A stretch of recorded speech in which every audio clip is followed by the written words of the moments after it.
പാകിസ്ഥാന് തുർക്കി നൽകിയ ഡ്രോണുകൾ ഇന്ത്യൻ സൈന്യം അടിച്ചിട്ടതോടെ ലോകരാജ്യങ്ങൾക്ക് മുന്നിൽ നാണം കിട്ടത് തുർക്കി കൂടിയാണ്. ഡ്രോൺ നിർമ്മാണത്തിലെ വിദഗ്ധരെന്ന് സ്വയം അവകാശപ്പെടുന്ന തുർക്കിയുടെ ഡ്രോൺ കച്ചവടം കൂടിയാണ് ഇനി പൂട്ടപ്പെടുക. മാത്രമല്ല, പാകിസ്ഥാനൊപ്പം തുർക്കിയും ഇനി ഇന്ത്യയുടെ ശത്രുപട്ടികയിൽ ഇടം പിടിക്കും. ഇന്ത്യ പാക് സംഘർഷം ഒടുവിൽ വെടിനിർത്തലിൽ പ്രഖ്യാപനം എത്തിയിരുന്നു. ശനിയാഴ്ച വൈകിട്ട് 5 മണിയോടെയായിരുന്നു വെടിനിർത്തൽ പ്രാബല്യത്തിൽ വന്നത്. ഇരു രാജ്യങ്ങളും തമ്മിൽ നടത്തിയ ചർച്ചയിലായിരുന്നു വെടിനിർത്തലിന് തീരുമാനമായതെന്ന് വിദേശകാര്യ സെക്രട്ടറി വിക്രം മിശ്രയാണ് അറിയിച്ചിരുന്നത്.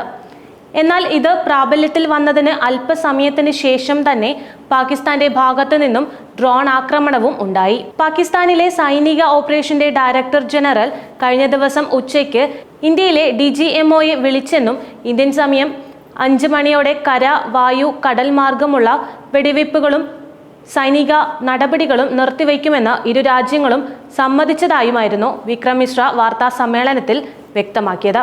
പ്രാബല്യത്തിൽ വരുത്തുന്നതിനുള്ള നിർദ്ദേശങ്ങൾ ഇരുഭാഗത്തും നൽകിയിരുന്നു. മെയ് 12-ന് 12 മണിക്ക് DGMOയുമായി വീണ്ടും ചർച്ച നടത്തുമെന്നും അദ്ദേഹം വ്യക്തമാക്കിയിരുന്നു. ഇന്ത്യയുടെ പ്രതിരോധ കരുത്തും കൃത്യതയോടെ ആക്രമിക്കാനുള്ള ശേഷിയും ലോകത്തിനു മുന്നിൽ കാണിച്ചു കൊടുക്കാൻ ഈ സംഘർഷം വഴിയൊരുക്കിയിട്ടുണ്ട്. ചീട്ടുകൊട്ടാരം പോലെയാണ് പാകിസ്ഥാന്റെ പ്രതിരോധ സംവിധാനങ്ങളെ ഇന്ത്യ തകർത്ത് കളഞ്ഞത്. ചൈനയും അമേരിക്കയും ഉൾപ്പെടെ നൽകിയിരുന്ന സംവിധാനങ്ങളാണ് ഇന്ത്യൻ സൈന്യം നിസാരമാക്കി തകർത്ത് കളഞ്ഞത്. ഇതുവഴി കടന്നു കയറി പാകിസ്ഥാനിലെ നിരവധി സൈനിക കേന്ദ്രങ്ങളും വ്യോമസേന താവളങ്ങളുമാണ് ഇന്ത്യൻ സൈന്യം ചാമ്പലാക്കിയിരിക്കുന്നത്. ഇതോടെയാണ് വെടിനിർത്തൽ ആവശ്യം മുന്നോട്ട് വയ്ക്കാൻ പാകിസ്ഥാൻ നിർബന്ധിക്കപ്പെട്ടിരുന്നത്. ഇന്ത്യക്ക് നേരെ ആക്രമണങ്ങളുടെ ഒരു പരമ്പര തന്നെ പാകിസ്ഥാൻ സൃഷ്ടിച്ചെങ്കിലും ഇതൊന്നും തന്നെ ഇന്ത്യയുടെ സൈനിക സംവിധാനങ്ങളെ തൊടാൻ പോലും പറ്റിയിരുന്നില്ല.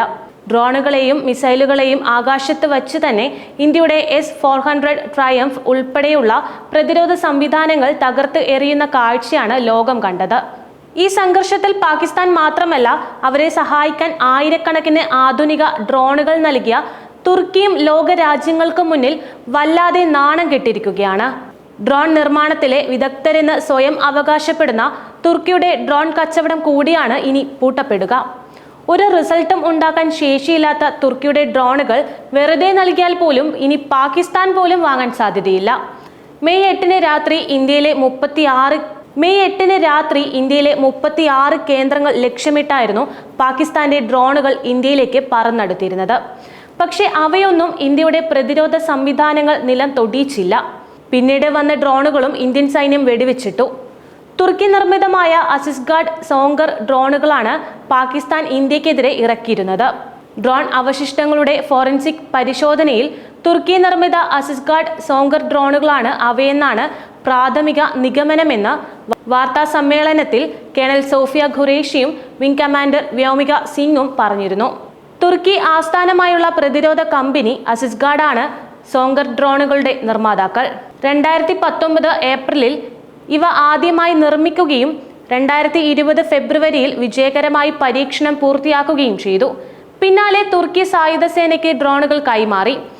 തുർക്കിയിലെ ആദ്യത്തെ തദ്ദേശീയ സായുധ ഡ്രോണുകളാണിവ. ഈ ഡ്രോണിന് 140 സെന്റിമീറ്റർ വീതിയുണ്ട്. 45 കിലോഗ്രാം ഭാരമാണ് ഇവയ്ക്ക് വഹിക്കാൻ കഴിയുന്നത്. ലോഡില്ലാതെ 35 മിനിറ്റ് പ്രവർത്തിക്കാനും കഴിയും. ഇതിന്റെ പോർട്ടബിൾ അൺമാൻഡ് ഏരിയൽ സിസ്റ്റത്തിന് തത്സമയം വീഡിയോ പ്രേക്ഷണം ചെയ്യാനും കഴിയും. സൈനിക പ്രവർത്തനങ്ങൾക്കായി രൂപകൽപ്പന ചെയ്തിരുന്ന ഇവ കര, സമുദ്ര മേഖലകളിൽ പ്രത്യേകം പ്രവർത്തനങ്ങളിൽ ഏർപ്പെടുന്നുണ്ട്. ലക്ഷ്യം കണ്ടെത്തൽ, പ്രദേശ നിരീക്ഷണം, ഭീഷണികളെ നിർവീര്യമാക്കൽ എന്നിവയുൾപ്പെടെ വിവിധ സൈനിക സുരക്ഷാ പ്രവർത്തനങ്ങളും കാര്യങ്ങൾ നിരീക്ഷിക്കുന്നതിനായി പൈലറ്റ് ക്യാമറയും തോക്കിൽ ഘടിപ്പിച്ച ക്യാമറയും ഇവയ്ക്കുണ്ട്. രാത്രിയും പകലുമുള്ള സൈനിക പ്രവർത്തനങ്ങൾക്ക് ഇത് ഉപയോഗിക്കാൻ സാധിക്കും. സോങ്കർ അസാൾട്ട് റൈഫിളിൽ ഉപയോഗിക്കുന്നത് 5.56 x 45 mm വെടിയുണ്ടകളാണ്. ഗ്രനേഡ് ലോഞ്ചർ തരം സോങ്കറിന് 400 മുതൽ 450 മീറ്റർ പരിധിക്കുള്ളിൽ 2 ഗ്രനേഡുകൾ വരെ വെടിവെക്കാൻ കഴിയും. 6 ഗ്രനേഡുകൾ വരെ വിക്ഷേപിക്കാൻ കഴിയുന്ന ഡ്രം ടൈപ്പ് ഗ്രനേഡ് ലോഞ്ചറുമുണ്ട്.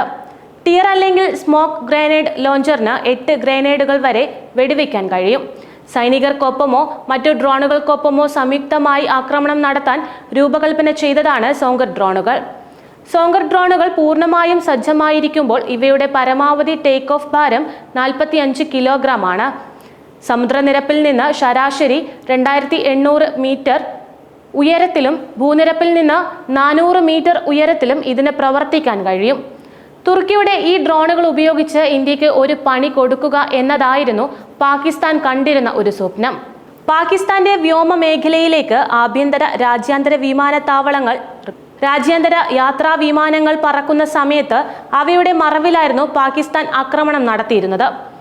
ഇന്ത്യ പ്രത്യാക്രമണം നടത്തിയാൽ ഈ യാത്രാ വിമാനങ്ങൾക്ക് നാശം സംഭവിക്കുമെന്നും ആളപായം ഉണ്ടാകുമെന്നും പാകിസ്ഥാൻ കരുതി. അങ്ങനെ സംഭവിച്ചാൽ ഇന്ത്യക്കെതിരെ ലോകരാജ്യങ്ങൾ നിലപാട് സ്വീകരിക്കും. പാകിസ്ഥാന്റെ ആ അതിമോഹമൊക്കെ പൊളിച്ച് കയ്യിൽ കൊടുത്തായിരുന്നു ഇന്ത്യയുടെ പ്രത്യാക്രമണം നടത്തിയത്. ഇലയ്ക്കും മുള്ളിനും കേടില്ലാതെ ഡ്രോണുകളെ മാത്രമായി തുരത്തിയാണ് ഇന്ത്യ കരുത്ത് തെളിയിച്ചത്.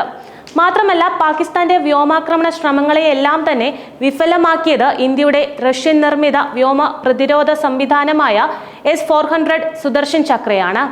തിരിച്ചടികൾ താങ്ങാനുള്ള പാകിസ്ഥാന്റെ ശേഷിയൊക്കെ ദിനംപ്രതി കുറഞ്ഞുകൊണ്ടിരിക്കുകയാണ്. വീണ്ടും ആക്രമണവുമായി പാകിസ്ഥാൻ അതിർത്തി കടന്നാൽ അന്ന് പാകിസ്ഥാൻ ചാരമാകുമെന്നതിന്റെ മുന്നറിയിപ്പ് കൂടി നൽകിയാണിപ്പോൾ ഇന്ത്യ വെടിനിർത്തലിന് സമ്മതിച്ചിരിക്കുന്നത്. വെടിനിർത്തൽ ധാരണ പ്രകാരം ഇനി ഇന്ത്യയിൽ ഏത് തരം ഭീകരാക്രമണം ഉണ്ടായാലും അത് പാകിസ്ഥാനെതിരായ സൈനിക നടപടിക്ക് കാരണമാകുമെന്ന വ്യവസ്ഥ കൂടിയുണ്ട്.